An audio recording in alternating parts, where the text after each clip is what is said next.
Society organizations who are seeking to sensitize voters on which political party has the best proposal on the management of Ghana's petroleum resources have expressed fears that any further delay in the release of party manifestos could be a threat to decisions of voters. The executive director of Penplusbytes, Akroma Plaza, expressed a concern during the launch of a national election project in Takoradi that focuses on amplifying the issues of oil and gas in the electioneering period.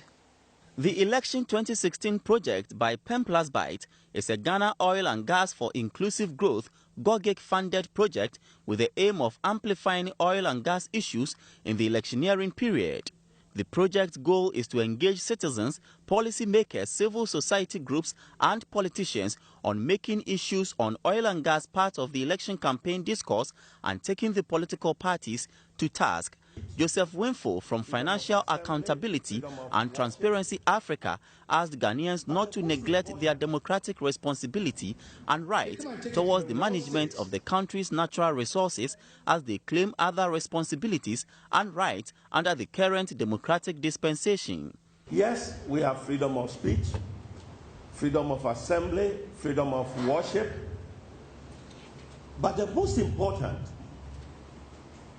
which is effective management of the resources of the nation, it forms part of the freedoms. It forms part of our democratic dispensation, simply because without effective management of your resources, you will not be able to provide certain basic requirements like potable water and so on, which is a right for all citizens to have access to.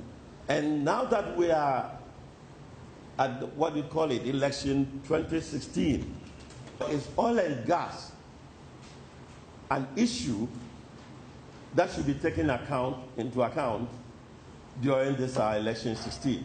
The Omanhene of Esikado, Nana Kobinan-Ketia, said it is time Ghanaians demanded the best from the use of their resources. Please be very careful about defining natural resources. A resource is something you add value to yourself to enhance your well-being. If your resource is shipped out to another country, then it's their resource. They come and take it in the raw state and take it out. It is their resource, not your resource. It may be natural, it may be growing in your area, but you don't use it for anything to enhance your lifetime.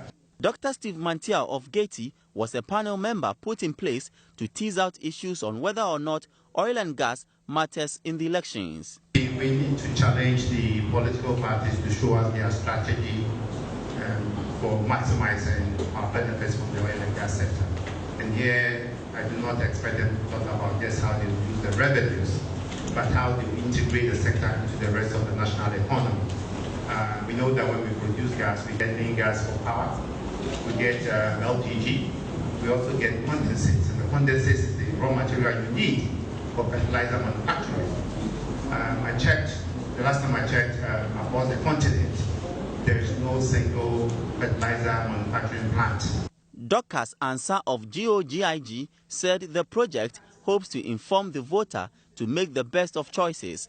However, Kwame Ahiabenu of Penplusbytes says the project's success will largely depend on early political manifestos releases. For us, the manifestos are very important, and we are demanding for it. I believe that the political parties are not very responsible if they don't issue those manifestos, because it's some form of documentation, some form of tool we can use them to use to hold them to account.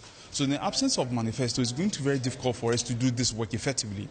This is what a participant had to say about the GOGIG Ghana Election Project. I think it's going to help because, one, with the oil and gas issue and concern of the election 2016, I think it matters most. But then for now, we don't know because most of them have not bring out their manifestos for now. A report by Kwesi Enim, Viasat 1.